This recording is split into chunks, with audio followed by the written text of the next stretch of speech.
9. 10.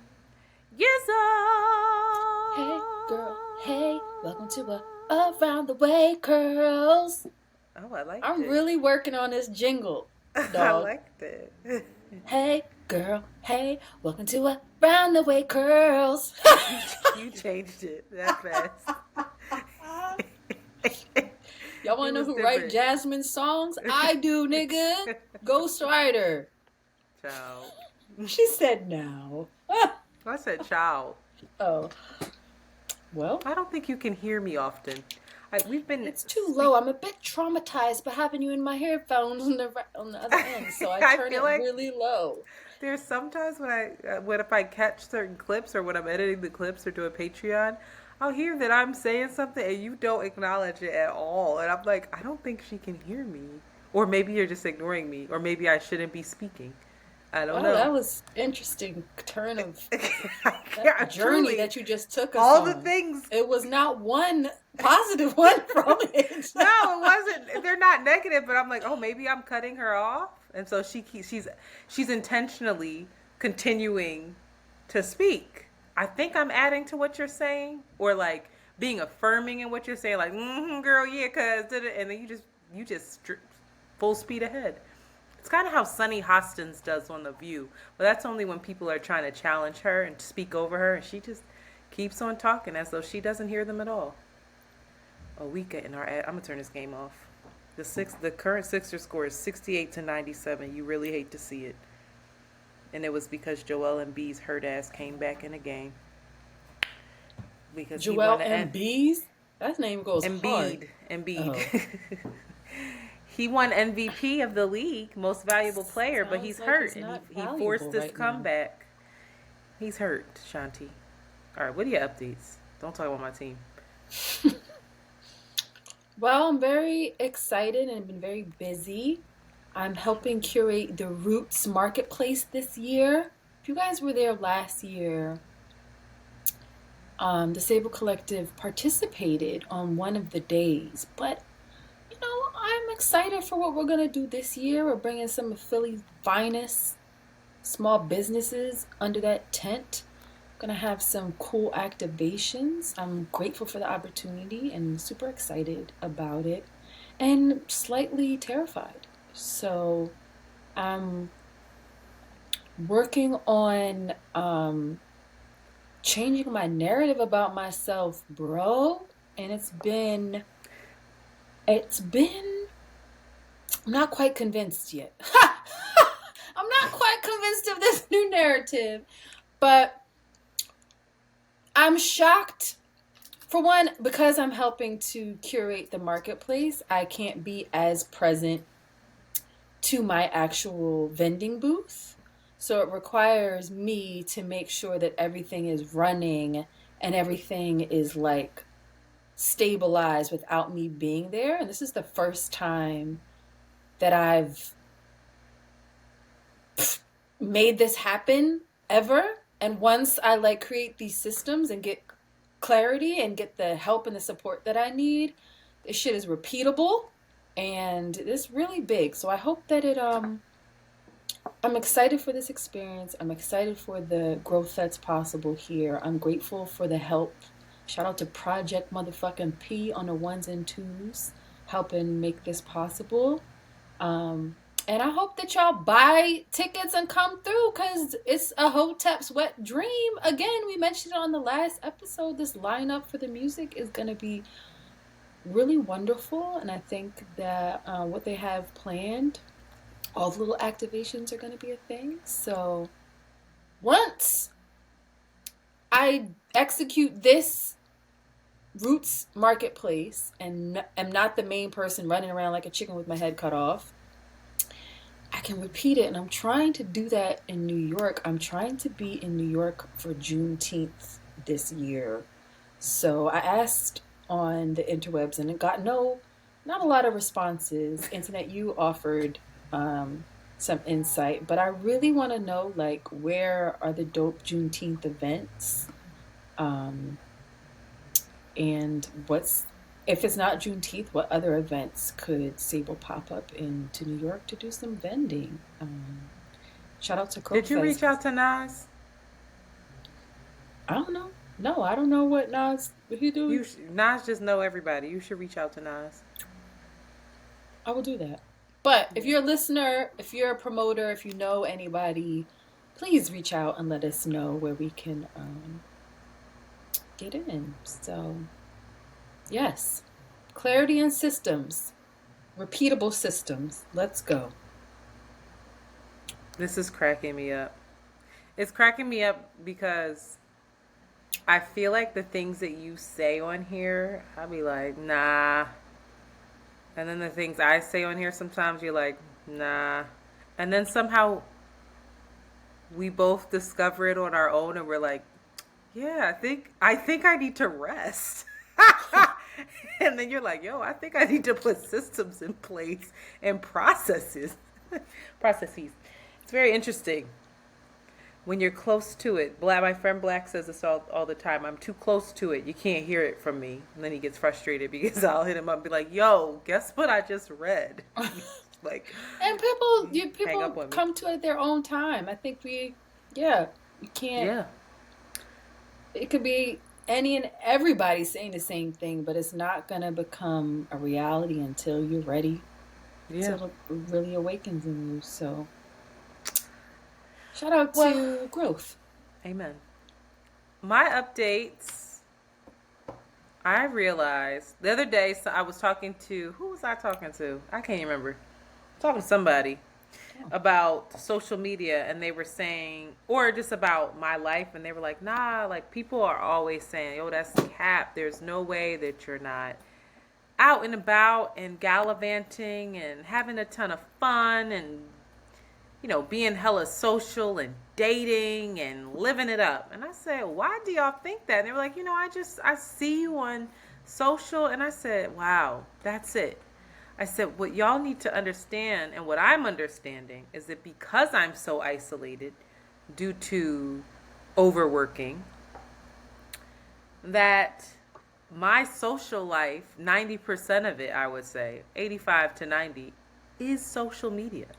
Is me on my stories, cutting up, being goofy, talking about the game, putting up a meme, commenting on something political. That is my social time. That is how I connect with community. Mm. And that is tragic. So I am actively putting myself in I went out on a school night. Child, what day is it? I think it was Monday. I'm exhausted. I went to a friend's Met Gala viewing at a fancy hotel. And it was nice. It was fine. But I realized I knew 3 people there. I had met 2 other people there before. And I was so awkward. I think maybe I was awkward. My social skills are just not as good. What do I you need mean? someone to disarm me. I need someone to, like, I don't know. I need there to feel connected to someone first now. I have a really hard time just going up to people and being like, hi, and just joining in the conversation, especially when the conversation's around fashion. I don't really know a whole lot about fashion, so I was like in the cut, and thank God Black was there. We was watching the game on his phone. Like, it was like that kind of vibe.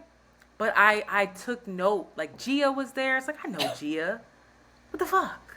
Like, you know Gia. And you're being weird and awkward. And why aren't you sitting down next to her and talking? And, like, fully immersing yourself in this community. Why? Because I feel I'm out of practice. I'm fine when I'm with people who I know already, you know. But new folks, I'm realizing from not being in the office, from speaking to screens, social media turning into my social time, even the flow of the conversation of like knowing or just feeling it out and feeling the rhythm and knowing when to talk and then like sometimes you like insert yourself, you're like, oh, that wasn't the right time because they weren't done. Like even reading someone's breath or when they're finished speaking, their cadences, I'm all off. I'm all off. Because we're cutting people off constantly online because half the time, at least on my team, they're not even on camera, child. So you can't even see when they're taking their breath or when they're done speaking. So there's an awkward pause and then you speak. Interesting. So I'm just like odd. It's like my handwriting, out of practice. I'm typing too much. Now my handwriting's shit. And also my social skills are lacking. They're lacking. You got to get out there. I got to get out there. Or not. No, I got to. So I'm going to attempt to, I'm going to attempt to just be more, it's not inviting, but Open?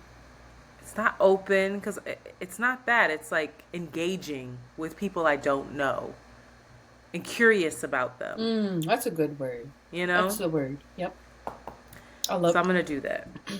And then I realized on social media, it's easier to do because most of the people I'm interacting with we have some sort of common ground because they know me.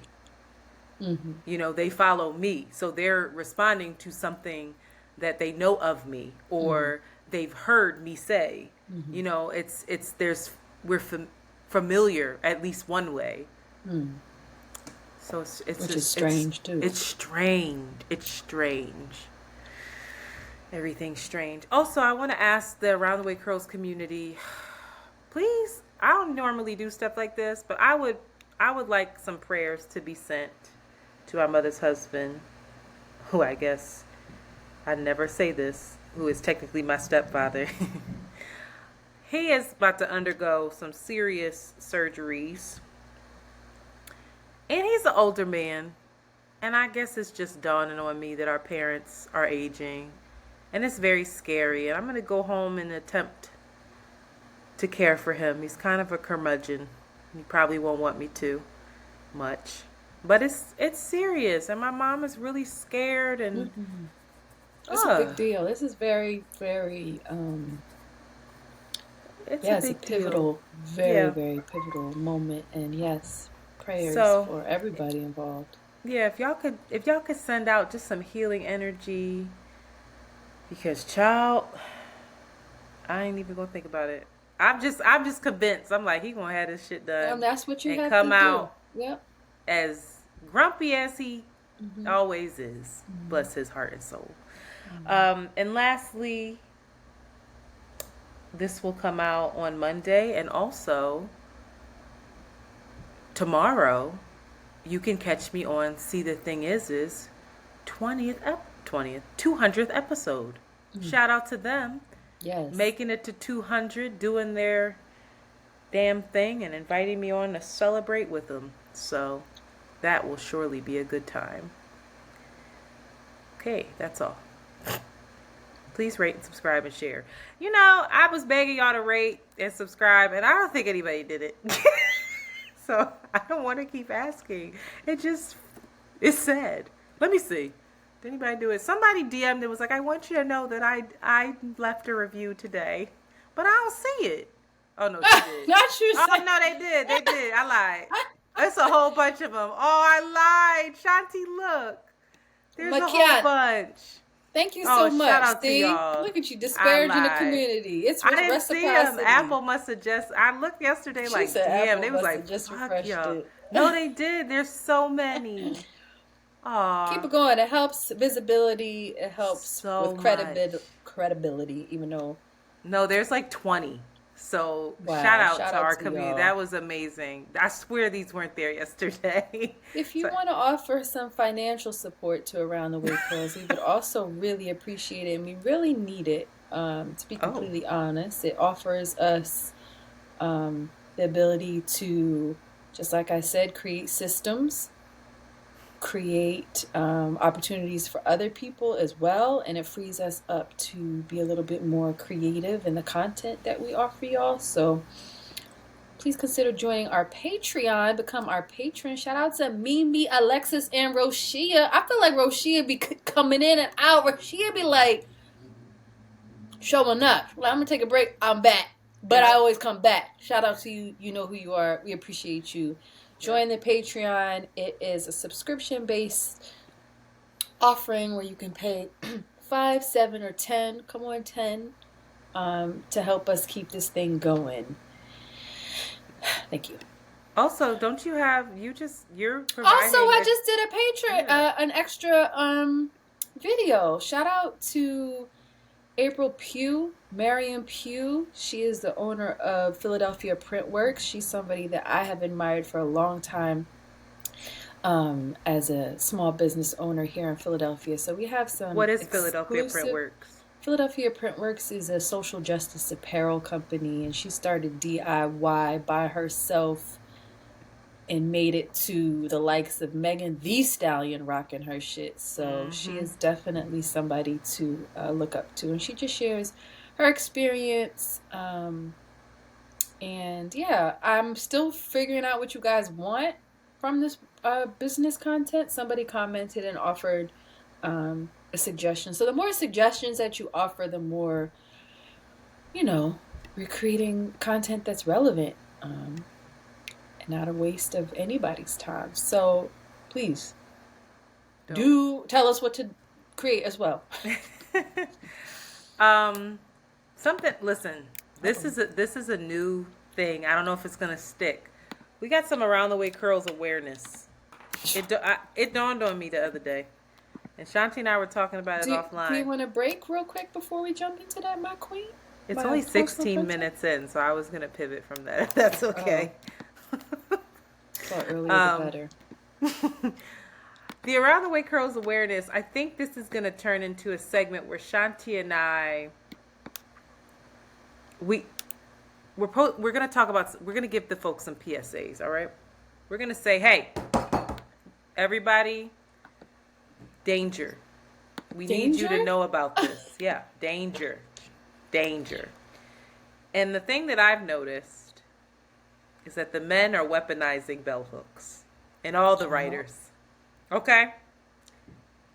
They weaponizing the books, y'all. All these books that they are banning, the men are finding them, they reading them, and they learning certain words, these buzzwords, and wreaking havoc. Okay? I be seeing it on Instagram. Then they posting on Instagram, they posting the quotes. The quotes going viral. All these men like the Joels, the Jason Rosarios, the Dars, the Blacks, the Rashids. They think they slick. They read Bell. Who else did they read? Child, that's all I know.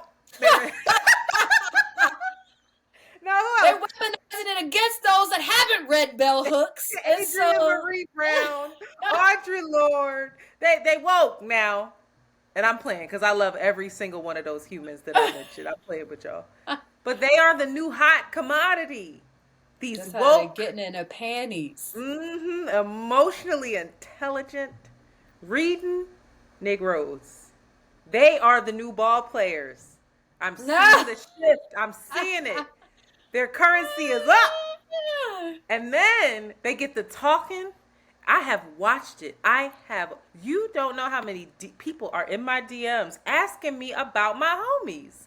Oh my God. Don't let it be black. Lord Jesus. Not that he's a photographer that makes curvy women look like themselves and showcases them in such beautiful ways. Then he's also an artist who's sitting there and doing his little dots and creating his beautiful, art, and then speaking over it about mindfulness and meditation. Child, he eating it up. They eating it up. Okay? Now, black, I will say, he could care less. He's a moke. He's a whole other being. But I can only imagine. I have people in my DMs asking about Jason Rosario, Child, Joel, Dar.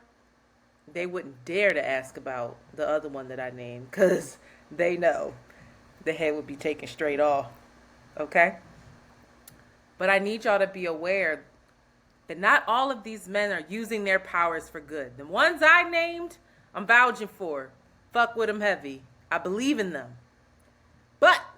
They're the others.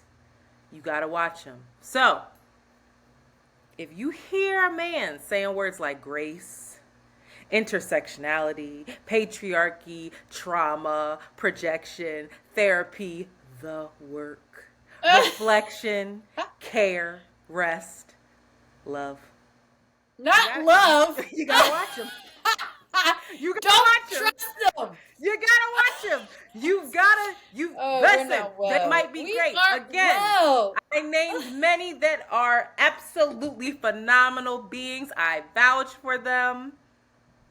I'm secretly playing. This is actually honestly a joke, but not really, because then there are the others you can't trust. You just don't know. You just don't know. So, Shanti, my question to you: how many of the above words are they allowed to say in one sentence before it's a red flag?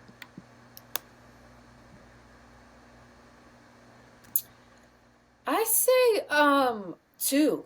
In one meeting, if it's one meeting and he drops intersectionality, patriarchy, and therapy, That's he cap. It's cap. That's it's 3, cap. Shanti. That's what I said. Oh, so he can drop 2 without it being a red flag. Yeah, 3 is cap. Wow. He's cap. Yo, I went recently to a cap. mix. It's possible cap, because again, he just it's virtue signaling, which is also should be included on that too. All the words niggas are saying. What's the other words? Virtue signaling. We can't even say them. Capitalism. Oh, I forgot pleasure. Ethical. There's these poor pronouns. men. Put pronouns on there. Not pronouns. No, can't say shit. I don't trust it. Okay? Just don't speak. Poor men. They can't grow. They can't. They're like, there's Damned no if you- chance for growth. Damned if you do, damned if you don't. No, that's a joke. But it's not. So I don't know. Get in where you fit in. Make that make sense. Good luck. But ladies, I need y'all to know that I'm not playing matchmaker. I need you to get out my DMs and stop asking. Are they really in your DMs? Yes. Yes. Listen, Black is the worst. Women are shooting their shot. I love it. Go Me ahead. too, but like, yeah, please, with your friend. Go shoot your shot to them. Please get out my DMs. Please. Lord. I'm like, y'all are hot to trot now. Relax. And you know what? I think I'm insulted because they don't even ask if it's a possibility that I'm dating them or if there's anything going on. They just be like, what's up with him? He fine, he bow-legged. I'm like, y'all are really have no respect for me or yourselves. God damn, Like, it's getting trickier and more problematic. All right, that was Around the Way Curl Awareness. You're welcome. Next week, Shanti will come back and let us know. She also has a theory about apparel. It's true. It's tricky. Men aren't allowed to wear clothing anymore either. No. We don't trust them. Don't speak. Things are red flags. Don't read books. Don't try to elevate. Don't try to elevate. And don't you dare not be elevated or not read a goddamn book. Hated it. Somewhere in between. Figure it out. Good luck. Let's take a break. All right. We'll catch Will you on you the flip sing? side. I don't want to sing. I'm not. All right. Catch you on the flip side now. All right. Bye. All right. You're so annoying. Was that weird? I think it was funny. It'll work. I think this is interesting. Some of them are gonna listen and be like, "What the fuck?" Jason, in particular, is gonna be like, "Leave me alone." They are in my DMs about him still. Like, I think people are going back to the old catalog and listening to his episode. Also, why did we do that episode like that? What took us so long to understand that people don't need to talk pop culture and all that other nonsense with us? Why didn't we just cut straight to the interview? Did he do pop culture? He did everything with us, that poor being, and was like, why am I doing this? Oh well, here we are. We're skipping politics, see? Not yet. And we are back. Hot shit. I would like to encourage people to watch couples therapy. I've never watched it. It's really Shanti good. has. Oh, it's chef's kiss. So well done. I'm invested in it because my co-host from Can't Afford Therapy, Oh, Josh, is so on this excited. season. Yes. He's crazy. He thinks that no one's going to know that he's on this. I keep telling him like, bro, I know that you went on there for real therapy because that's his thing. He doesn't want to promote it because he's like, I really wanted to work with that therapist. It's the only reason why I went on that show. Heard you, King. But I keep telling him like, you got to promote this. This is a thing, but he won't. So I'm going to promote it. He's on there doing the What? hard work. I'm sorry. He doesn't want it to promote it because he thinks it'll be self He just thinks it's like I didn't promoting, go like on it's there. yucky. Yeah, I didn't go on there for celebrity or to be known. I really wanted to work with that therapist, and that was the end. That's the Lord's work. Yeah, for real. Those He couples, wrote the therapist. He wrote the therapist and those asked her to work with them, and she was like, "Well, would you want to come on the show?" And he was like, "No," and she was like, "But do you?" he was and, like, the, yes. and then he was like, "Maybe." But that more than anything, I rest assured that it's the Lord's work that those couples are offering their situation, their examples, because every single couple has a relatable dynamic in their relationship that is so helpful for the Mm, viewer to watch and see. And it's less of like being a voyeur and judging them and more in being like, oh, I see myself in them. I love how they're working through this. It's possible. I'm going to use these tools for myself. So it's I'm very excited to watch it, and I'm very excited for this new season. So, is it on now? Is it on? yeah, it's It out, started? and all of the episodes are Yay! available, so you can binge it, and Yes. it's on How did Showtime. I watch that before? I don't even got Showtime. You probably did like a like a trial. You could binge something I in a gotta get month. that thing back. In other news, Dear Mama on Hulu, story of Tupac and Afeni Shakur. It is amazing. Oh, I'm learning things about his mom, Afeni, not his mom, Afeni. That is her name. She is not just his mom. That I never knew, and it gives you so much more insight into his psyche and into her. And there's a lot of Panthers, former Panthers, her sister. The story, it's so well done. I believe that the director I think he's the same director from like Paid in Full. Like he's that guy. He's also gonna do the Snoop Dogg doc, and I think he's doing the Marvin Gaye doc after that. But mm. he does really good work, and I'm only on like episode 3. But I would suggest that folks check it out because I've read a lot on Tupac. I had like a major crush on him growing up, especially when I was in my Hotep phase, my revolutionary phase, and yeah, what an what an what a dynamic young being. Damn, Short amount of time too. You done short amount of time. did a lot. But his mom instilled that shit in him Mm. early. Mm. She was incredible. She like raised up in like higher ranks within the Black Panther Party, and we all know that there was patriarchy or is patriarchy in um, many organizations around liberation and quote unquote social justice. But wow, I didn't something that I learned,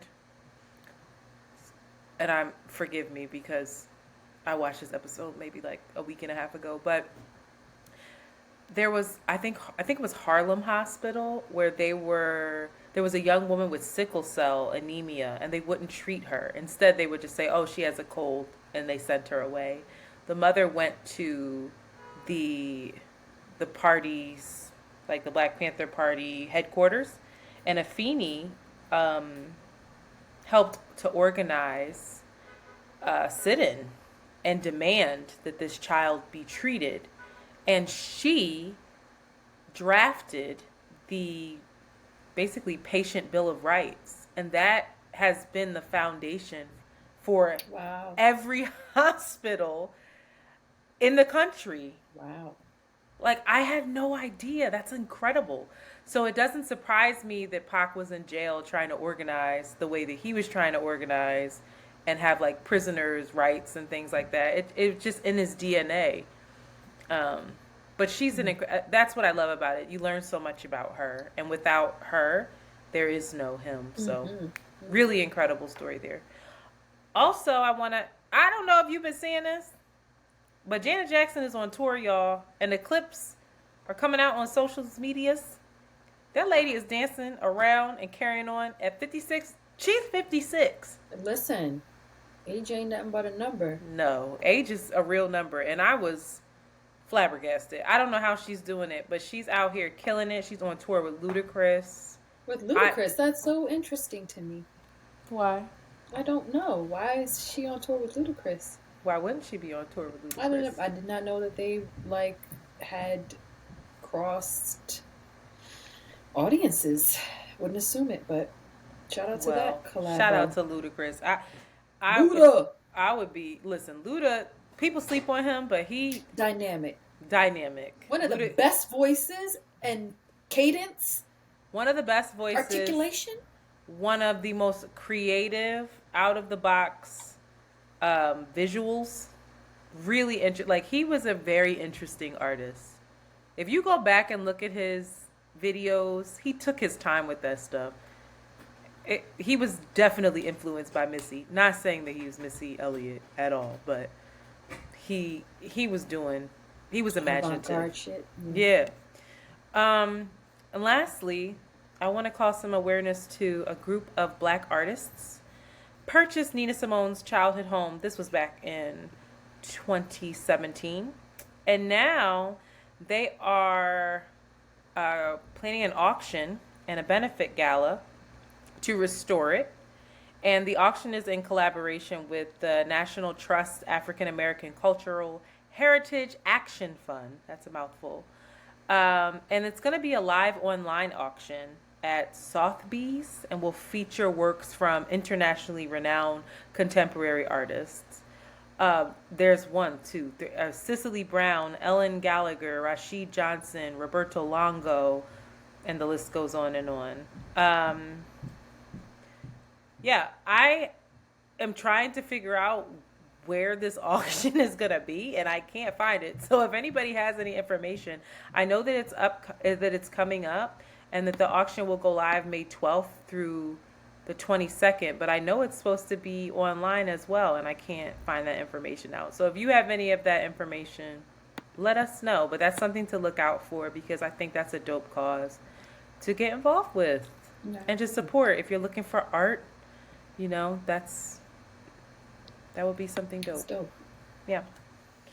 Politics as usual. We don't have them this week. I didn't get a chance to do adequate research on any of the above, but I do want to call out that the godfather of AI, speaking of AI, we just did a whole episode on it, Geoffrey Hinton, he has left Google, quit, for fear of what his work will now bring.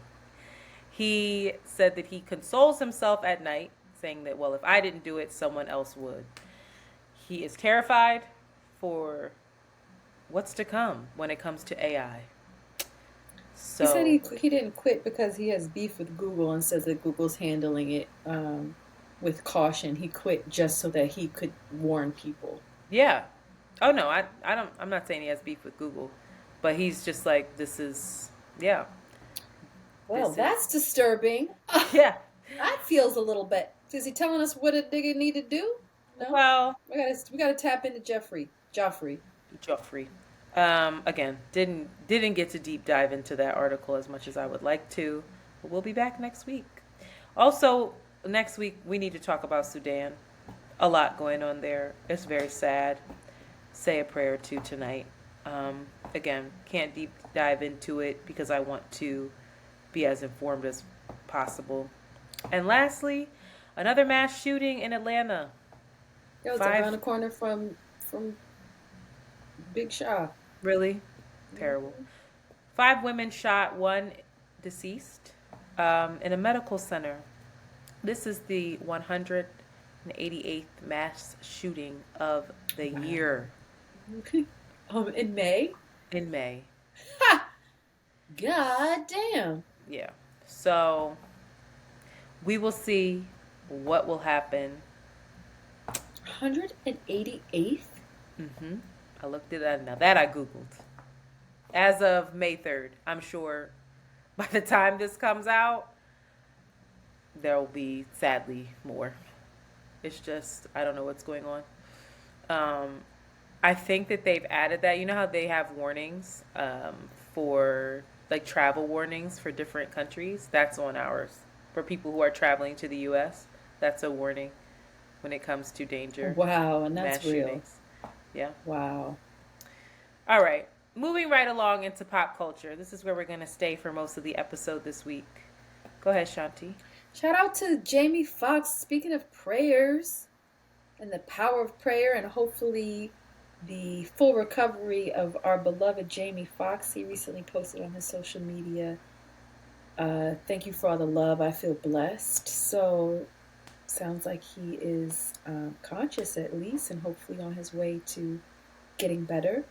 I hope Shout he out. typed it. I don't I know if he know. did because just earlier today they were asking, the family was reminding people to please pray. And so I'm Girl. just like, oh my God, I hope that he's okay. I really do. Oof, I hate it. And also, someone that obtained images of him in the hospital, like with his eyes closed, laid back. So fucked up. For real? Such a breach of privacy. Yeah, it's so ugh. But I don't know. Prayers to him, please God. Shout out to Missy Elliot, who recently was inducted in the Rock and Roll Hall of Fame for being the first female rapper to be included. That's a big ting. Yeah, She Shaka's deserves going it. this year too. Shaka is going to be in it? Shaka is inducted. She's an inductee this year. It's amazing. Shout out to Missy Missy. deserves, and Missy is so humble and sweet and kind. Ugh. Even It's good. even her talking about it on Twitter, it's just like, girl, I don't think Missy knows who Missy is. Just like she is literally an icon, a legend, an innovator. It's amazing. Good to see She's her getting, history. yeah, getting her respect or whatever. Yeah. All right, let's get into it, child. Met Gala. I went to a Met Gala watch party. I was Shout so out. surprised when I saw this. I was like, what? I'm trying to be social. Shout out to the god, Kelly Augustine, for those of you who don't know who that is. She is a stylist to the stars. Also, I would argue a model. And she specializes in ones that have some meat on their bones. She styles everybody and anybody this a little bit thick. In addition to the skinny ones too. Um Met Gala. I have thoughts about this because it's controversial, but first we can talk about the fashions. Did you add Doja Cat here? I love Doja Cat. I like her a lot. Yeah. I really also liked Paris Hilton's look. I thought it was Wait. chef's Before kiss. you keep going, do you understand why Doja Cat was dressed Yeah. like that? People Uh-huh. are like, oh, she's so unserious. She was dressed as Karl Lagerfeld's cat, who he loved, and the He cat had was his own beloved. Instagram. It has 1 million followers. Yeah. But I thought, I mean, even if she didn't, even if it wasn't referenced to the cat, I still love the look. I love how she does her little avant-garde thing hmm in such a. It goes over what's acceptable in a lot of ways, but it's always chef's kiss. It's always done so well. She does it so confidently. And I also really liked Paris Hilton.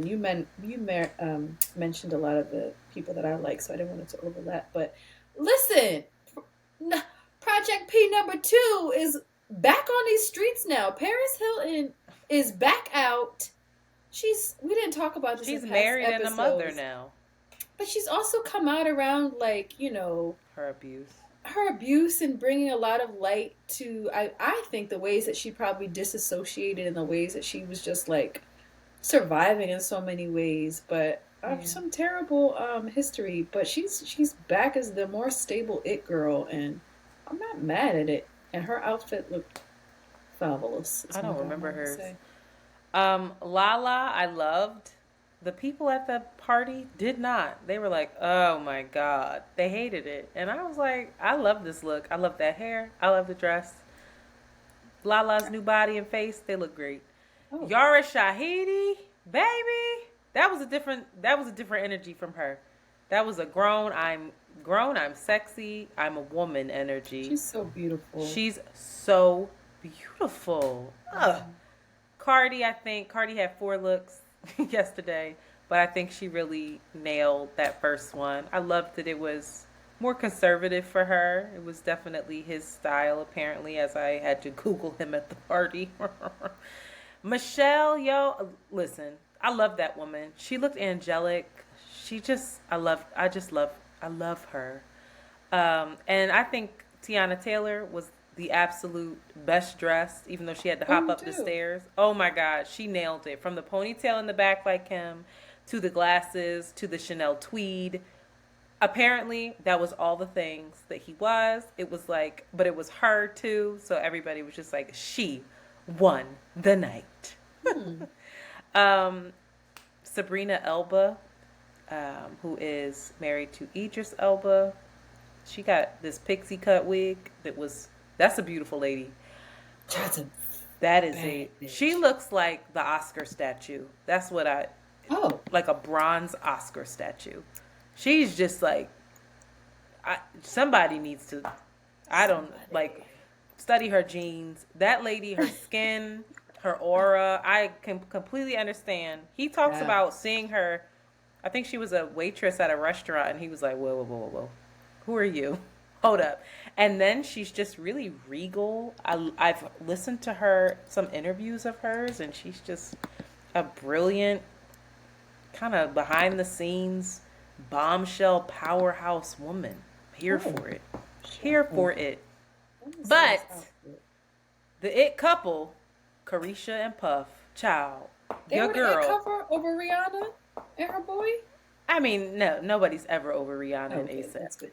But Rihanna didn't show up, and she didn't show up for the actual coverage, the television coverage. She came fashionably late, and all we got to see was the damn Instagrams videos. But when Carisha, let me tell you, they were panned out, and all you could see, we were like, who is that? Is that Janelle Monáe? Because it was just like this kind of seashellish. It was gorgeous. Whatever it was gorgeous.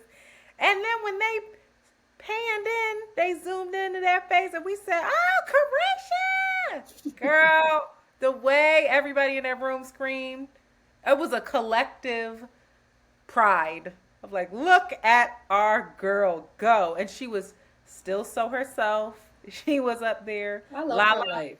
Lala put him on blast. Lala was like, so do y'all go together real bad? Like, what's up? And Puff did his puffy thing and was like, I mean, she's like my date for the night. Like, this one of my best friends. We don't gotta put titles on it. And she stood there like, yep, I'm 10 toes down. I feel good about this relationship. And then he was sweating from the question, child. I said, somebody get him a napkin. And she took her little beautiful angelic hand with her glove and wiped his brow. I said, wow. Wow. Whatever it is, Carisha. whatever it is, it's working for them. And I love to see it. Yeah, I agree. I love Now, her life. let's ruin the fun. Okay. Met Gala controversy. So, Karl Lagerfeld, again, someone I know his face, I know his silhouette. I don't know much about him.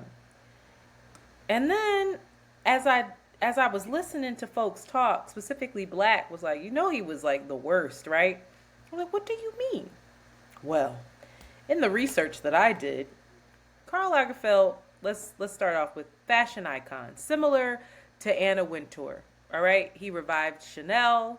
He's designed for Baleman, Chloe, all this shit. Like, he had his own clothing line apparently, but like didn't spend much time on it. I don't know. I don't understand all the fashion stuff, but he is an icon. He's someone who's just super innovative, whatever.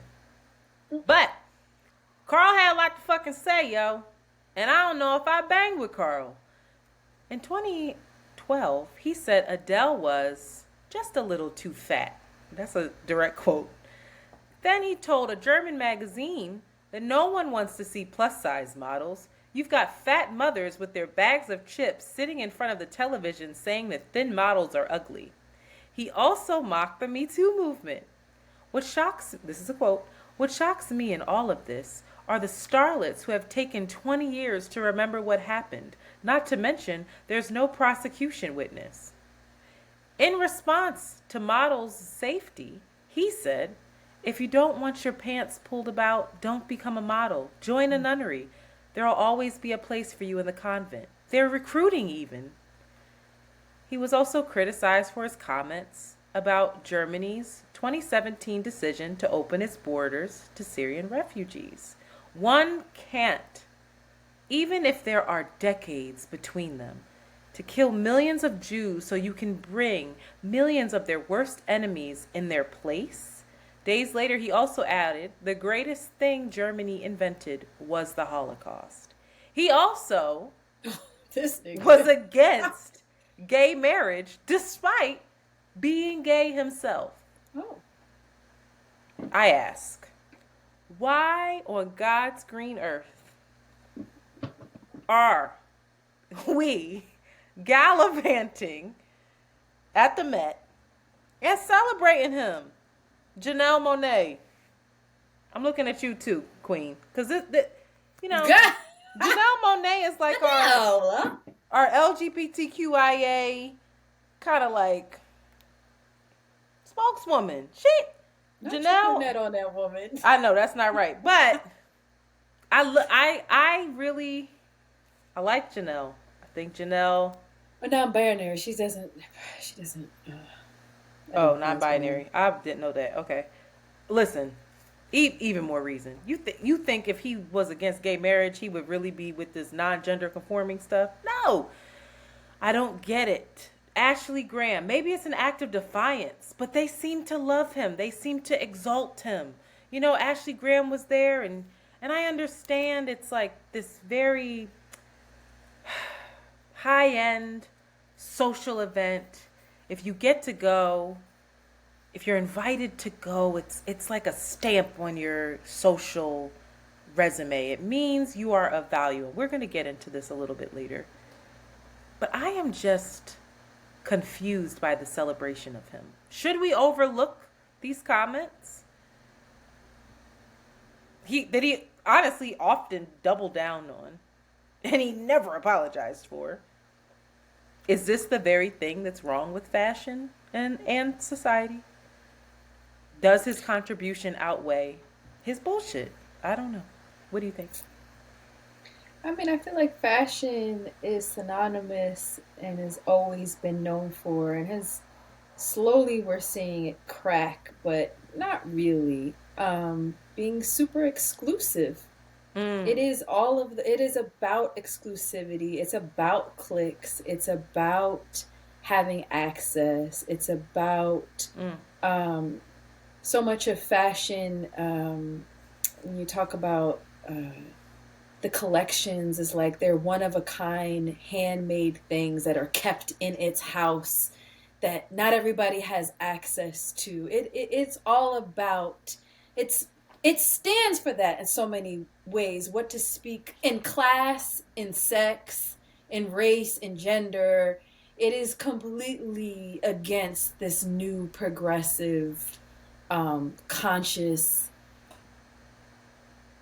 way of trying. It's not trying to change in a lot of ways, and it is what makes it what it is. Like being super thin has always been a problem, and everybody knows it.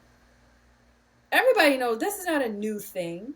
The racism, we did the whole episode. Gosh, what'd you call that man? LaRoche. Child. I ain't call him that.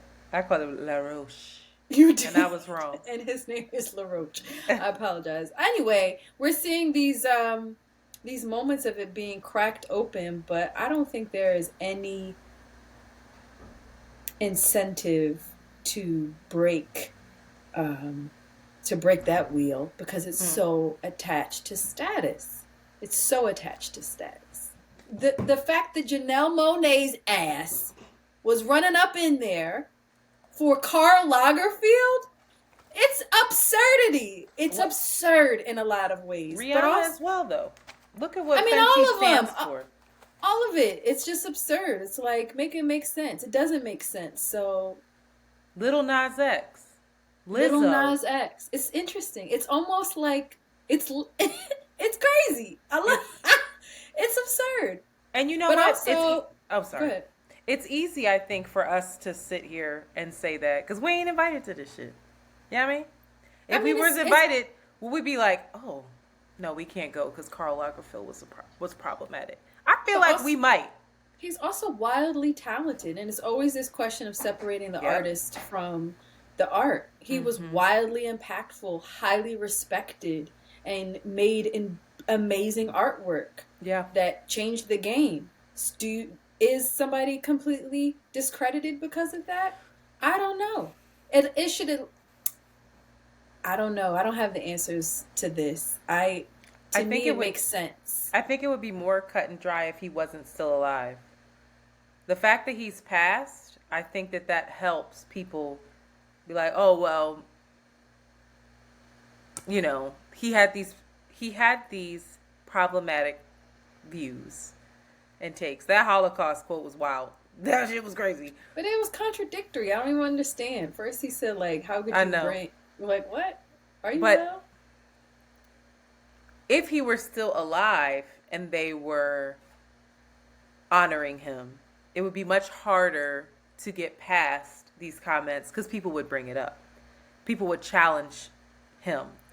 People would ask Anna Wintour probably more about it. It would be more topic of conversation. I feel like when people pass, their art lives on, and then we kind of let the other stuff go. I think. Maybe if you're Kanye, but like, again, we bring up Kanye West, and you have this artistic genius who said his shit about Jewish people. Right. Will he be honored? Again, it doesn't make any sense, but it makes so much sense. It works like clockwork. It's just a masterpiece of its insanity and hypocrisy and duplicity. It's almost beautiful. Oh, shit. It is. The fact that you have all these people, that's wild to me. Celebrating. This is maddening. Gallivanting. I do want to say that Jamila Jamil, this is an actress best known for The Good Place. She wrote on Instagram, Hollywood and fashion said the quiet part out loud when a lot of famous feminists chose to celebrate at the highest level a man who was so publicly cruel to women, to fat people, to immigrants, and to sexual assault survivors. Wow, it's so weird. Double consciousness. We're unwell. And all of us broke, impoverished, exploited people in the house, judging them, and also upholding this. Like, we're upholding it. And it's aspirational. It's the craziest. Burn it down. There's no sound. Unwell. Seriously. We're sick. Yo, I don't care about this next topic, but go right into it. It's Brian ridiculous. McKnight, you know what I said? Talk about Brian McKnight. Anyway, when I did the research, this is all old news. All I can say is watch out for Black Twitter because it will bring your shit up out of nowhere. Brian was minding his fucking business. Brian McKnight, and first of all, Brian has a terrible record for physical abuse in his marriages and against women, some of which rang closer to me than I even knew. And he's been known to be estranged from his 4 biological kids and had like a really hard relationship his black biological kids, to be very clear. Oh, this is about race on the low? It's also about race because the new kids are not, they're with white folks, I believe, with the white woman. She is Puerto Rican. I don't think Leilani so. Mendoza. That ain't no white woman's name. Oh, I apologize. Keep going. They're calling her a white Puerto Rican. Mr. Wrinkle forehead R&B crooner. That man has had a wrinkle in his forehead since he was 14 years old. He's had this intense brooding forehead that I've always looked at. But anyway, he's blatantly, people are bringing this up from 2020, 2019. I think it's even going all the way back to like 2017. I think some of them are dated, but they brought it up. Now, this is cold blooded, okay? This man has 4 kids, mind you, biological kids. He wrote on his stepdaughter's, wrote about his stepdaughter, Jules, I became a girl dad because of you, and I couldn't have asked for a better daughter. If my dad wrote that about another daughter and I'm still living, that would hurt me so bad. He's gone on to say, to his defense, that, you know, he takes care of his kids financially, you know, that. Which is not taking care of them, but go ahead. And trying to make that it's just kind of like, yo, we just don't get, like, we don't get along kind of thing. Many of his kids have, both his daughter and his son have gone online to talk about their hurt and their confusion and their, like, pain that is reverberates throughout the entire family onto the grandchildren of Brian Mcknight at this point. He has... he's also said, too, that none of the children before this marriage were children that he wanted. And so that is his defense. And he's also exalted the first baby. They did lose a child, but he said, you know, that he had with the wife he has now. And he thanked her for giving him, even though they lost the child, that he said this was the first time that he's ever felt like this kind of unconditional love and excitement towards fatherhood for a child that he's wanted. Like, you ain't have to say that, yo. Like, you're offering up stuff that's hurtful to your other children, whether you wanted them or not. You created them. And you're a little bit of a monster, a little bit. And you and I know personal information about him that he ain't right. It's one thing for your parent to abandon you and, like, go on in your other life and, like, you know, that's one type of rejection and abandonment. To have that so active and blatant and, like, public, it's like razor cuts. Like, that hurts. Yeah. I pray, I pray for those kids. That ain't right. That's fucked up. Brian, what's wrong with you? I don't know. This was really interesting. Oh my God, I don't care. Jessica Harris and the Brat. The Brat, I don't like saying her name, first of all. The Brat is carrying, that she's in she's married to Jessica Harris, so they got a sperm donor. And correct me if I have this all wrong, but I believe they have a reality show together, and they have been taking people along on the journey of them trying to get pregnant. I have no idea. Yeah. And so they have chronicled, I'm saying words, they have recorded and have people following them along. And in this you see, which I think is really important and is kind of being overshadowed, but they were looking for Black sperm donors. Mm-hmm. And it's so hard to find donors in this world, period. And the Brat made a joke about it and sharing their experience about how the pickings were so slim that the only Black male donor looked like Jimmy the Cricket or something, like he wasn't cute, and they didn't want to pass it on to their kids. So they just recently revealed that they got a donor, and the donor is a white man. And they caught all this flack around it, saying, you know, it's for, you want the kid to look a certain way. And Jessica Harris, the wife of the Brat who's not carrying, was like, yo, yes, that was a very distasteful joke that my wife made, but also you don't understand how difficult it is to get a Black donor. It's almost, she says, you have no idea going into this that our chances, we had no idea going into this, that our chances of a Black donor would be slim to none, and that she was a carrier of so many disorders. They also, their window of getting a that our window was so slim and such high risk because of the age. So it was kind of like we got to do this now if we're going to do it. Um, Hmm. and so they kind of did it because they really, really want to have a baby and they didn't have any opportunities. So I guess, what does one do in this situation? Would you accept another race if it meant that you could one have your baby and it would be, you have a higher chance of having a healthy baby? Yeah, Or would of you be like, course. Of course. Yes. If I really wanted to have a baby and I wanted a healthy baby, I don't know if I would be, hmm, let's be honest. I was about to say, I don't know if I'd be looking at the pictures like, I don't think it's going to mix well with me. But, of course, it's a biological yeah, thing that you do. Like, yeah, I probably would. But if I was really that desperate, I don't know. I'm not in this situation. I'm more curious about why aren't there black male sperm donors? Child, it's that feels crazy to say because there's so many. Like y'all, just do it this way. Stop having the don't babies you and get leave paid it. for that? Yes,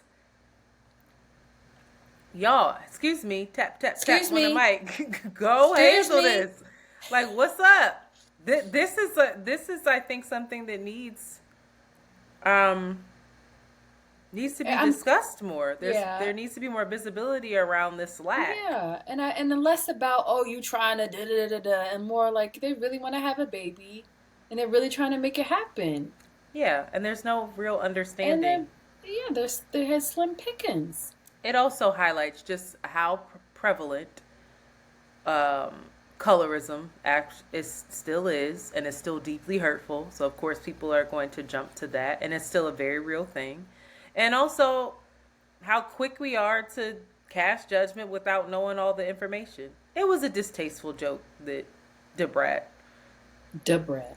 What you say? Debrat, what I say, Debrat, You said it. It just makes me upset. Debrat. Why do you put a space in between the two, duh, and then brat? I think it's all together. I You'll don't say think it quicker so. if it's like that, Debrat. If it's a space there, I hate it. Is it a space? There is a space. Yeah. Hate it. All right, yeah. I don't know what she was doing over there. I hope they have a healthy She's baby. 16. Yeah, I hope. Apparently, And she's so healthy cute. Oh, white she's baby. so cute. Who? Huh? Debrat's pregnant. She's so cute. She's so I sweet. I know. don't know how. I've watched little videos of her rubbing her belly and just. They have such a sweet relationship. So, for real, congrats to them from the biracial duo over here. Child. Shout out. That's why I said I don't have any stake in this. I don't want to talk about it, please. All right, let's get to it. And finally, boom. This has gone viral. Everybody's talking about it. Ebony K. Williams has an interview with Ayanla, excuse me, for the Griot. Shout out to the Griot. Shout out to Ebony K. Williams. Shout out to Ayanla. Now, I'm going to preface with this. Ayanla, I don't like her methods often. I'm like, yo. And Crystal reminded us all. She was like, gentle reminder, this woman does not have any degrees in psychology. She's She a is not a spiritual therapist. therapist. I actually do think she finally did get a degree in psychology, but I don't believe that she's a licensed therapist. I'll take that back. I don't know though. So when you call her Dr. Ayanla, it's a doctor, I believe, of law. Should have looked that up. Maybe you could look that up for me. Ebony K. Williams is a lawyer by trade, media personality, powerhouse, dynamic woman. Okay? I've had the pleasure of sharing space with her multiple times. She has been nothing but kind towards me, encouraging, generous, and pleasant. And I saw the first clip. You know, Ayanla. I don't even feel like playing it. Everybody's heard it. Ayanla. Really, the full interview was a great interview. And here, this is another thing, folks. You hear the clip. That's all. Did you listen to the full interview with Ayanla? Okay, so we hear the clip, it goes viral. That's what we base all of our assumptions on, all of our thoughts on, all of our critique, yada, yada, yada. I listened to the full interview. The interview was interesting. I was shocked that Ayanla asked her that question because the interview wasn't really supposed to be about Ebony, but Ayanla personalized it, and Ebony did a good job to shift it away from her because that's not the point of the interview. But it did highlight that, Ebony K. Williams is a very successful in society's eyes, monetarily, and in terms of just social status, woman. And Ayanla asked her if she would date a bus driver, and Ebony was, it's her face. It's the face and the pursed lips. That's really what got me, because she's a media personality, and I think she meant it with her whole heart and soul. The idea of it was like, she said, if he owned a bus, like, got it. Now, I understood what Ayanla was saying when it comes to this, where she's like, no, see, that's a problem, because if he loved driving a bus, if he has great value systems, if he loves his mother, if he's ethical, all these things, then he should have a shot. I also understand Ebony's point of view of, listen, Ebony K. Williams, have amassed a certain amount of wealth. I have a certain lifestyle that I live. Ideally, I would want a partner who is not only able to keep up with said lifestyle, but contribute to the lifestyle. And, there's a certain, and this is not her fault, but this is just reality. There are certain rooms that she's going to be in that a bus driver won't. And that's not her fault. That's the way society is set up. So, unfortunately, that's not how Ebony said her piece about that. And I think that's what she was getting to. And I don't knock people for having certain standards for which, when it comes to dating, who they want to share their lives with, who they want to procreate with, whatever, what have you.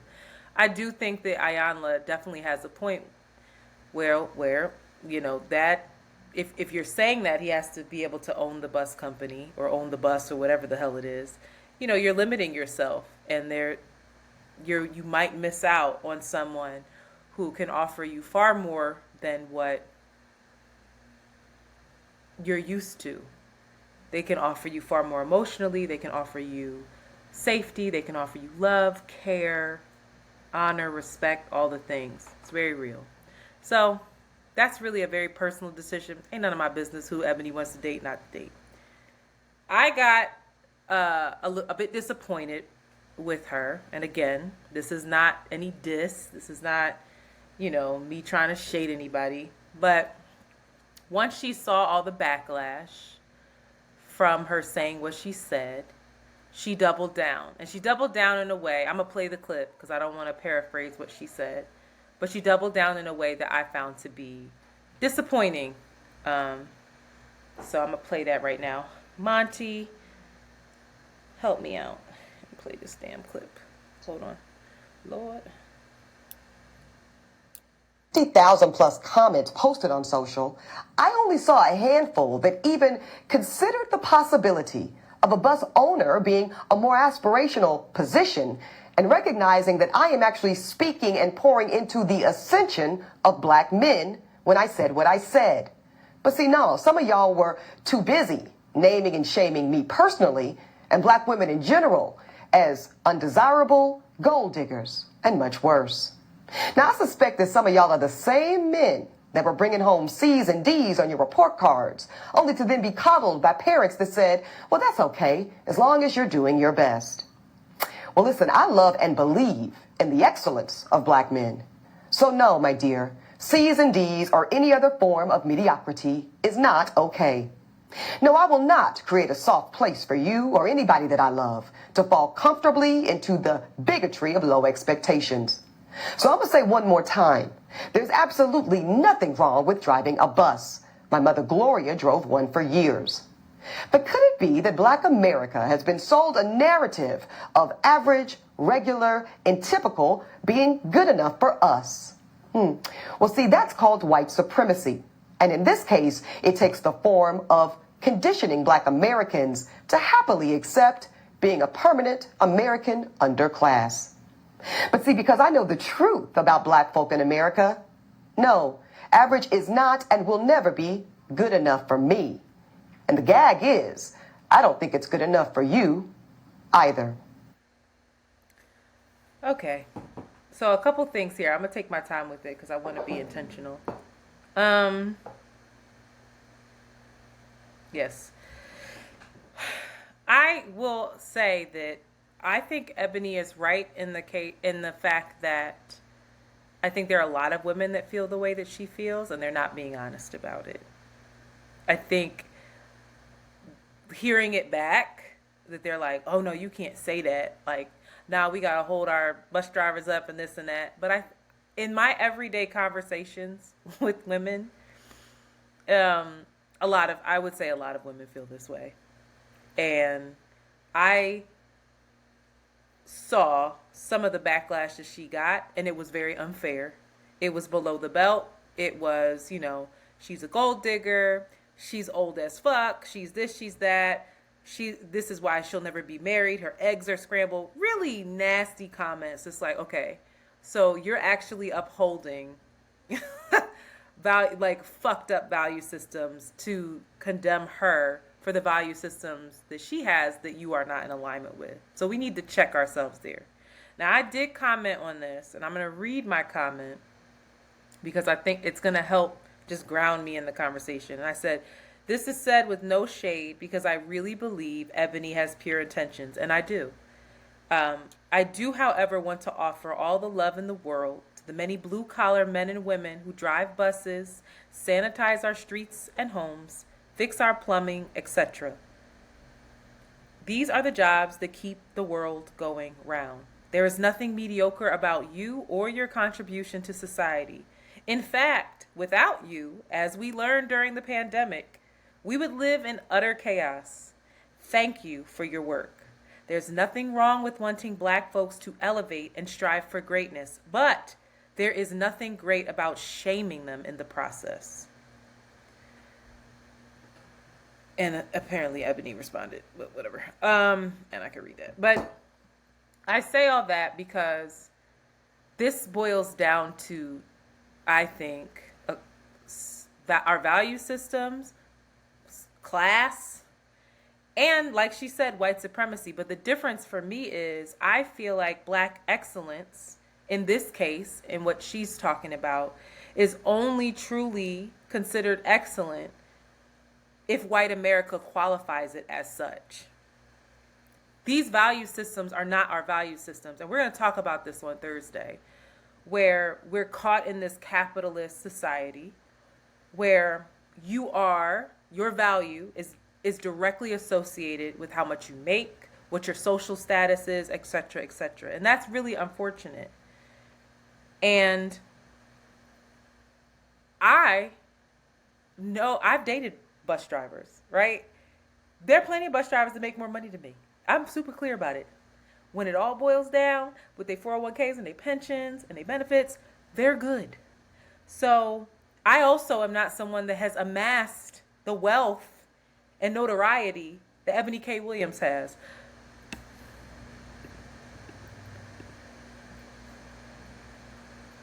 Is this still working? Hold on, Monty.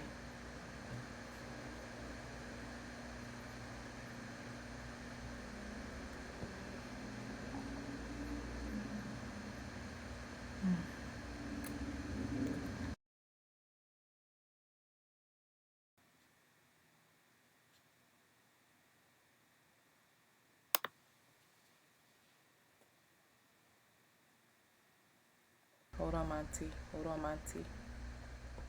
So, I can understand that I'm going to have a difference of opinion because there is a reality around social status and class and who can date who and what have you. I am curious. There's so many things going through in my head because I'm like, if she were to date a bus driver, I feel like people would clown her and say she's playing herself and she's corny and who the fuck is that? They would do that too. So she's damned if she does, she's damned if she doesn't, which seems to be the theme of this episode, but I don't know. This really the doubling down and the equation of mediocrity with blue collar workers and the assumption that their parents didn't hold them accountable or push them towards this greatness that we're all supposed to be striving for. It feels really unfair, and it feels really out of touch. And maybe it is, and I think it's deeply rooted too in the fact that she, from what I understand, has stepped into so many spaces and rooms where the odds were against her, and she's flourished and she's overcome. Mm-hmm. And she went to, I believe it was North Carolina, UNC, University of North Carolina, at 16 on a full scholarship. You know, she talks about being a beauty queen and being in pageants and being a runner-up to this blonde hair, blue-eyed woman. I think that there's deep pain there. I think that whatever it is that she's had to endure to get where she is something that it's a badge of honor for her, and she should be proud of what she's done. But I think because she's had to endure that, she's failing to see that those systems are actually unfair. Mm-hmm. And that's not how we should be valuing each other. Mm-hmm. So I don't know. I'll shut up, but I can read. I think you've said pretty much everything. These conversations exhaust me, and I tap out, to be completely honest. And I feel like they are so polarizing, and it requires all of us to be hypocritical, or like to confront the hypocrisy and the absurdity of it all, because I think it requires us to hold multiple things at one time, and similar to what you said, have a mirror to us in a lot of ways as to what do we really value, what is our idea of what success is, and one reaching their full potential, and what a successful life is, and what a full life is, as well as the idea that, again, and we'll talk about this, that our value and our worth is somehow connected to what our labor is, which is just it has us all fucked up. And I think that this kind of conversation makes us see how fucked up we have it, and also how deeply attached we are to a lot of those ideas. Because similar to what you said, I don't think there's anything wrong with her saying that she wouldn't date a bus driver, and that she wants somebody that is of a different class. I think that a lot of cultures, I'm watching Indian matchmaking, and it's not about love. I knew you were going to say that. It's not about love, ever. It's about, how do our families link up? Like, what's your family's history? How much do you make? How are we compatible? How are we going to be complementary to each other to create a certain standard of life? And then, love comes later. And that's like, the very notion of marriage or coupling had always been attached to wealth and property, and like the sharing or the passing down of those things.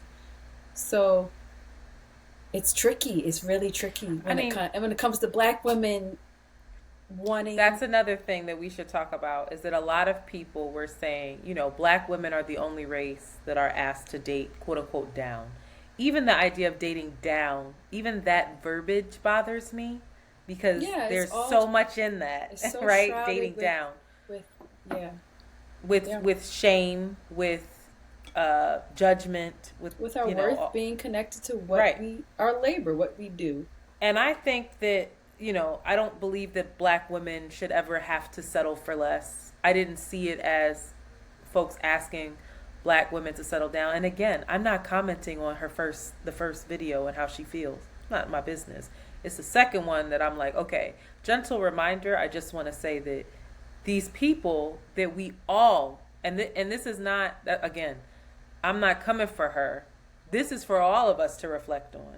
How many times, have we cast judgment on the porters or the garbage man or the bodega guy? Like, how many times have we been like, oh, it's no, like, why are you even hollering? Do you see me? Why are you hollering at me? It's the same thing as like Brat looking at the man's picture and being like, oh, hell no. There's currency there. No matter how desperate she was for a baby, it wasn't going to be with that person. And we all have a right to have our preferences. But it is also, I think, our responsibility to analyze and reflect on said preferences and why. Mm-hmm. And I have to do it. Yeah. You have to do it. We all have to do it. I think we all have I think we're projecting, and this is the thing that drives me crazy around these like big provocative conversations, is we're all just like projecting onto each other because we're all in some way reflect the same behavior, ideology that she has, and we're just like, it's embedded going in us. It's just a cacophony of people just, I said well you said, but he said no because and then it just shows all of the, I think what you said, the wounds and the consequence of how we got fucked up, how this idea that our worth and our value is connected to class and labor, and it's connected to deep wounds more than this idea of deservedness, or just the idea of security. It shows how insecure probably a lot of us are. I do want to offer this because I don't want it to be one-sided. Somebody tagged Ebony and said, I'd like to see you respond to what my comment was. And Ebony did say, ask and you shall receive. I also saw a disproportionate number of black folks who were essential workers during the pandemic, ... And many of them died because they were on the front lines without options to work from home or to go on sabbatical. What some of y'all call shaming, I call loving. I have love and respect for all hardworking people, but I also love black Americans enough not to spare them of their feelings, but to tell the truth. We make up the majority of the vulnerable blue-collar workers, and we don't have to any longer. I think, again, that's without analyzing the system itself. If we don't make up the majority of the blue-collar workers, which I'm not saying, I'm not at all suggesting that black Americans should, or brown people should, somebody will. So there's going to be somebody who is on the outskirts, who's lacking equity and access, and who's marginalized. And so with that said, we need to analyze the system, how we value our workers, get them the benefits and the resources that they need. But the first step to that is to actually see and acknowledge their value. That is why they're marginalized. It's because we think that they're just very much replaceable. Yeah, but it seems to her that she thinks it's because of your own lack of sheer will, ambition, and your ignorance. And it's like, it's the bootstrap mentality of you have because she's got it through the mud. Yeah. So it's like, unless you understand that system to be a dynamic that's in place that doesn't have to do with individual choice, then it's always going to be, it's your choice. You're there because you make poor choices, you're uneducated, and you don't strive to get A's and work hard the way that I did, even though at what cost did that come? And what's the probability that could be allotted to everyone? Like, and then to play devil's advocate, there are folks that would hear us and say, yeah, but the reality is these are the systems that we live in. These are the systems in place, and we're going to talk about this on Thursday, where we lack the imagination for anything else. So you have to arm your children and arm your loved ones with the skill sets in order to not be in that position. Again, most bus drivers making more money than me, y'all. Let me get a nigga with a UPS job. That's all I'm saying. If you're a bus driver, you a mailman. But we're also not millionaire women, lawyers who have our own shows, who are... No, I'm not. Who have amassed the wealth that she has. So our perspective is going to be completely different. I actually am grateful that she was honest. I do hope that, and even in reading the comments, and I don't often read comments, but here they were more thoughtful and agreeable, so thank y'all for that. But, you know, it's an opportunity for me to listen and learn as well, you know. And again, I'm not trying to come for her. I wasn't trying to come for her. I was more so just trying to make sure that we're clear that these folks who are doing this work, they were the ones that held us down during... I mean, again, when shit got real. I think the most important thing, because then this is such a great opportunity though to talk about the thing that's at the root of it, right? Is like your value is not in the work that you do, and that we're all surviving. We're all like even her making it to this place that she made it to is out of this deep, desperate survival mechanism to aspire to, just like you said, this inequitable place. You want to replace poor black people to be in this place of white people, or this place of like success and money, where you have more money in the world and you know what to do with. Like, do we really all want to be billionaires or Rihanna or millionaires when it's wildly harmful? Like, harmful. Because, but then we value that though. So the conversation needs to be around like, sis, yeah, no, they like that. These people still, which I think you did, like they're still valuable. And the fact that we got it all fucked up, that we think our value and who we have to marry and the work that we do. But that's white supremacy. That's not the other way around. Supremacy and patriarchy. It's all in there. It's all that of shit it. Touched everything. It's what she say, imperialist, capitalist, white supremacist, patriarchy. Listen, it's all of the things. And I really mean it when we talk about black excellence, right? We have to be much more specific and analyze what that means. Because what I'm seeing, especially in the era of social media, where much of the excellence that we want seems very materialistic. And I believe in luxury. I believe in leisure. I believe that black folks, brown folks deserve nice things. I am in no way saying that we don't deserve nice things at all. What I am saying is this idea of black excellence, like Beyonce goes to the Grammys, she wins all the Grammys award. We're pissed that she doesn't get Album of the Year. Why? Because the Grammys are what matter. The Grammys are where the white folks validate you. They say you were good enough. She could win 1 billion BET awards and we don't look at it. We don't care. How many times were we pissed off that Jasmine did not win that fucking Grammy? You know how many other awards she has? NAACP awards, BET awards, all the awards. We didn't care until she got those fucking Grammys, because we felt like, you know what? You are going to fucking see us and acknowledge us. We needed that validation. How dare you? And then you get it, and what does it mean? It's like we have to create our own value system.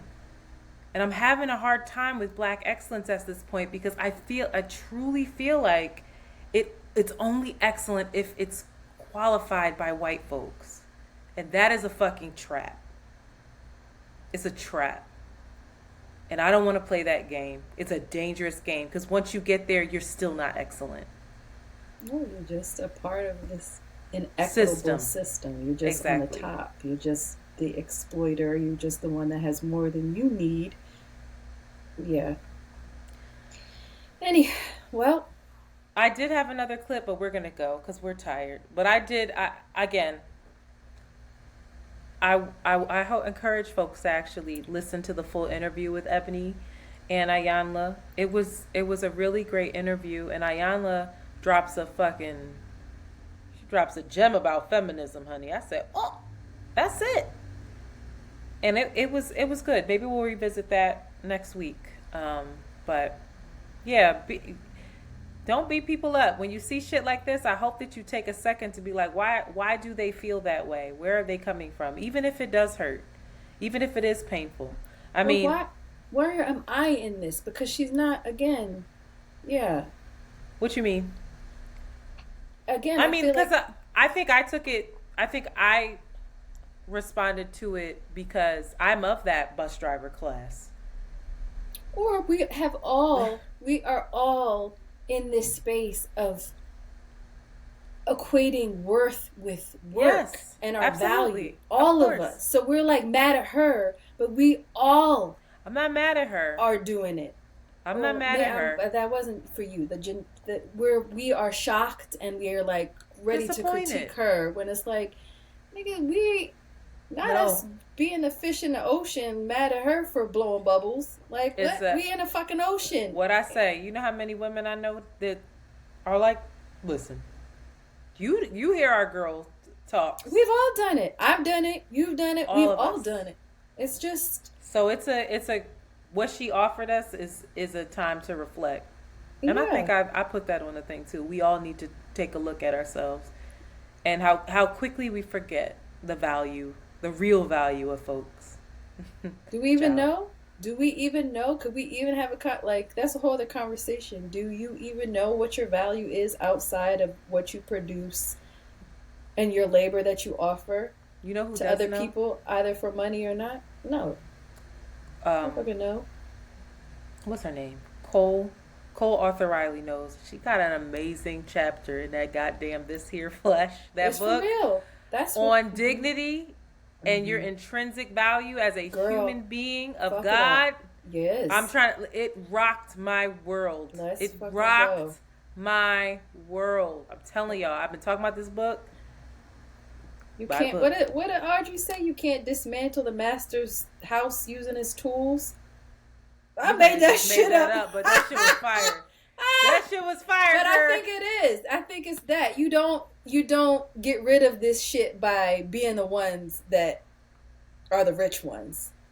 You don't break the wheel. And Jay-Z, anyway, that's the whole conversation. Black capitalism. I don't want to make it out to seem like I don't believe in black folks being rich.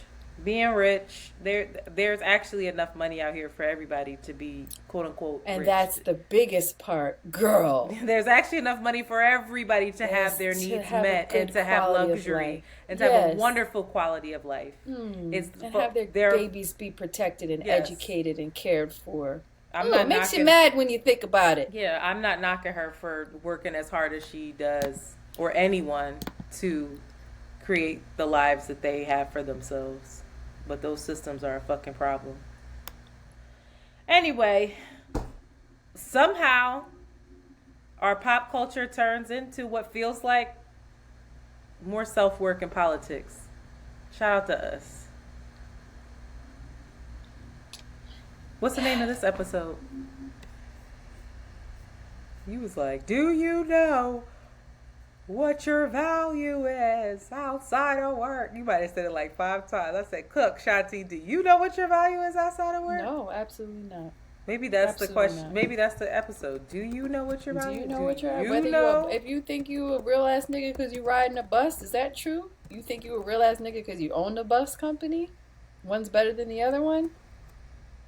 What about the nigga that invented drive the bus? or He's to own the real bus? Fucking MVP. Look at that. The mind behind that shit. Anyway. All right, that's it. To drive or own the bus?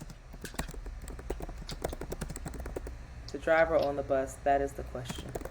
You trying to drive the bus or own the bus? Real rap. I'm trying to own the bus. Own the bus. What does that even mean, to own a bus? You the own bus cup. You own it. Robin Hood. What's it called? Greyhound. That is, Robin Hood is definitely, I'm obsessed What's it called? with you. Peter Pan. Greyhound. It's She said Robin Hood. That's a financial app. Shout out to you. All it's right, we're scamming done. people, apparently. I learned We're it on done. Netflix. Okay. All right. On the Y'all- show How to Get Rich, because I'm not trying to get rich and I don't care about money. Fuck the nature shit that's on there. I'm watching this.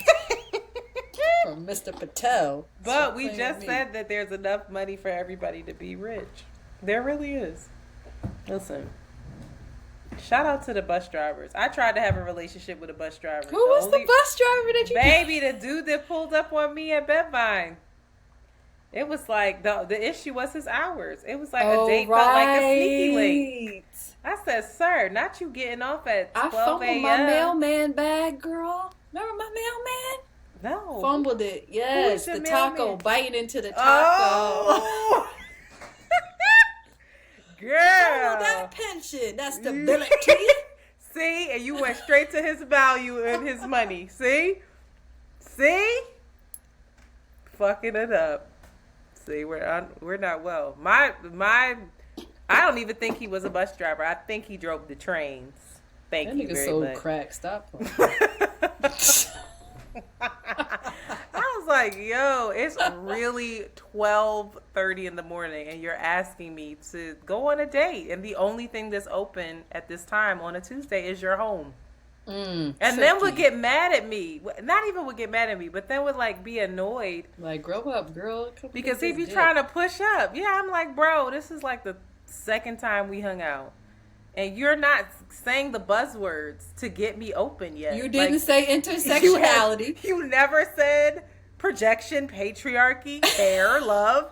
You ain't say none of that. You ain't say none of that to make me want to pop Feel this safe? pussy open. Pop Like, let you what? nut on my back, nigga. He's like, Bell who? No, my Bell doorbell- Hooks. He was like, What's my that, the doorbell- Home Depot? That's some fucking tools or some shit. The fuck is that? Audrey Lord. No, the only Lord I know is Jesus.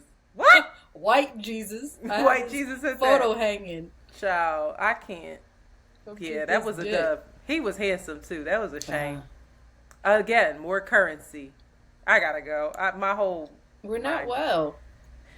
is warped. We're not well. God, God, is our that value. you? We gotta figure out. I don't know if I'm down for that episode, but I think that we should figure out our value Or what? systems. What? We should be honest about our value systems. All the currencies, or maybe the currencies. Like, if we're being honest, we want somebody who doesn't look like Jiminy Cricket. I gotta go. I'm upset for real. I need to reflect on myself. I just want somebody to be obsessed with me.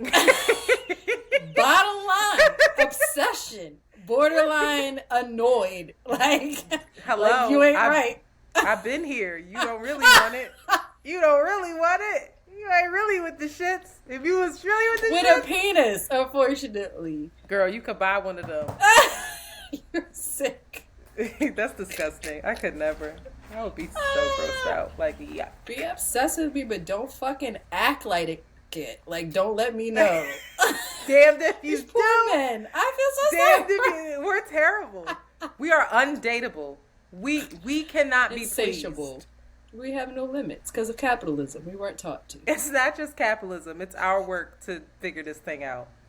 But say them buzzwords, but don't say too many. And don't say it like a damn, what is it called? A caption on the Instagram. Slam poem. I don't want to hear that shit. Look, I went somewhere and I went to a networking event and I was sitting next to this guy and we had mutual friends and he didn't seem like he dated black women at all. Why right? did he not seem He like just that? didn't. Like I wasn't. I episode got is my going on. radar fucking strong. All right, I knew Alright. it, but I was wrong because he was like, "Oh, my ex is over here," And I was like, oh, okay. And somehow or other, he's talked about, yeah, like, because we have to protect black women, right? Because, like, they are the most marginalized. and I was like, what is this, an Instagram caption? Like, it was so you know what it is? inauthentic, and that's like, what it is. We're all getting this information, but we don't really know what it means. It's not in our context of our life. It's not really like, No. we're just saying shit that We're just sounds right. regurgitating it. That's why the men that I named, that's why the men I named, I vouch for them, because it's authentic from them. I think I don't really know Dar like that, but other people I know vouch for him. So all right, if I'm being honest, but that's what it is. It feels inauthentic, and I think the way that you present. See, here we go. The way you present in the world, you will get it. Like, girl. If my hair is straight, I swear to God, in my life, these men approach me completely different than if it's curly. They'll be like, "Oh, my queen," and I'm like, "What?" And then if it's your hair's straight, curly, it's like, they say queen. yes. That's when they hit me with the bell hooks. Don't you ever fucking call me a queen? Okay. Hate it. Oh, gosh. I What if do. it was authentic? Don't like it. What if he grabbed the back of your neck and said it? Mm-mm. No? Still no, huh? No Queen. Unless it's No. ironic. If he said Rasheed queen says like it, being a jerk. Yeah. yeah, Rasheed says it if he speaks queen. Yes. Yeah, like Love it. I say king all the king. time, but Yeah. it's usually like I'm so hard, you lost the game. Oh, sorry to hear that, king. Like, it's a joke. It's a blatant undercutting, disrespect. Yeah. You could never. disrespect me a little bit. Anyway. Show me that you have what is it? Damn, what's the word? Not you That's a demanding currency, it. not knowing words. Your vocabulary. Bet If you not don't be have a better than strong mine. vocabulary, child. currency The is words low. Rasheed says, I be like, nigga, shut up. What did you just say? All right, we gotta go so we can read. That's the problem. We talk too goddamn much, and we not read enough to be able to elevate I think and get we're to not the place curious that enough. Ebony K. Williams is at, where we should all strive to be. You know what I mean? Yeah, I think there's not enough curiosity anymore. Anyway, I'm tired. No, it's because our parents let us get C's and D's, and my parents never did. So, what's my excuse? I gotta go. I gotta go read. I'm gonna go read Cole Arthur Riley right now. She about to talk to me about my dignity and virtue. Whatever, crazy. She is. She is. She yo. is. I love her. Anyway, this was a long ass episode. We Oh, are at boy. 1 hour and 42 minutes. Oh my God. If you're still here, thank you. If Sorry. not, we understand. All right. And with that, we are out. What's the word that you have a sense of humor? Oh, girl, No. grow up. Duh. Like, what's the word? You like, funny a little bit. Oh, wow. He said he was funny a little bit. I gotta pack, and I gotta clean my house. It's happening. I gotta drive Tomorrow. home tomorrow after work. Yeah, It's Friday, though. it's Friday though, child. What hospital? Girl, I'm so Temple? upset. No, I'm so upset that she did this like this. She's getting this done at Fox Chase, which, if anything happens or goes wrong, they do not have the proper staff and folks. Why is she doing it at Fox Chase? Because, I mean, she thought she was doing the right thing. They'd be like, I'm going to get a cancer specialist. They're going to take care of this. He's going to have the best care. And she didn't like the people at University of Penn. But the other people are coming over from Temple to do it there because they work in both spaces. So I don't know. But I would have preferred that he be at a facility that has a trauma and like emergency. Anyway, I don't even want to speak that. Whatever. If anything goes wrong, it's like I hate it. What? How long does he have to heal? How many days is he in the hospital? They don't know nothing. We don't even know what time the surgery is. They say, "Oh, we'll tell you the day before." Excuse me. I don't function like this. That's not how I operate. And they're like, oh, it depends on how the surgery goes. And they're talking about sending him home on Monday. I'm like, what? That sounds absurd. Like, he's almost 80 years old. He's 78 years old. How's he doing? He's cranky. Disassociating? Yep. He doesn't get it. He doesn't get it. He was like, what do you think? Don't get it? He not playing. He's literally just being weird. Because I thought he was playing. I was like, Mom, this is a lie. She was like, no, he really doesn't fucking understand. That lady, I'm going to go. I'm going to sit with her. What does she need? An edible. She got to chill out. She just You needs might her need kids. to give her an edible, for real, for real. No, I'm going to bring some, but she's not going to take it. I wish I had. She can get some that's not. I have some. It's elderberry wellness. Where did you get them from? Nigga, they're the ones that she gave to us. You still have them? Yeah, because I was getting too high a little bit. Got scared. Can you give them to me? Because my favorites are gone. I'm so upset. It's like, and I don't know how to get them. CBD. I'm about to fly out to Cali just for that. That would be ridiculous, right? Mm-hmm. All right, Sheila. Can you please, if you can, because I still got to move my car and everything else, can you upload the episode for tomorrow and handle all of that? Yeah. What's the episode? What is it about? What did we talk about? Oh, AI? Allen Iverson is the only AI we acknowledge. We gonna have to acknowledge AI. Oh my god. You saw Monty's note? Mm-hmm. He's crazy. It's very cerebral. I fuck with Monty. I'm about like, Monty, you so want to go funny. get a drink? Yo, Monty about look- to be my dip. Look at this meme. This is so fucking funny. She said, imagine coming home every day too. So how was your little day at your little job on your little bus? That is amazing. That poor brown skinned lady. I- She brown skinned, she catching hell. She brought that on herself. Look at Black doing his doodles.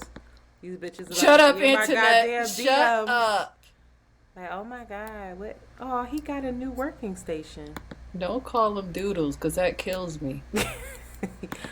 The way I was calling Laulu stuffed doodles tickles me. It really does. Remember when did he slobber on your head too? Or you was... Girl! That nigga We slobber. are recording.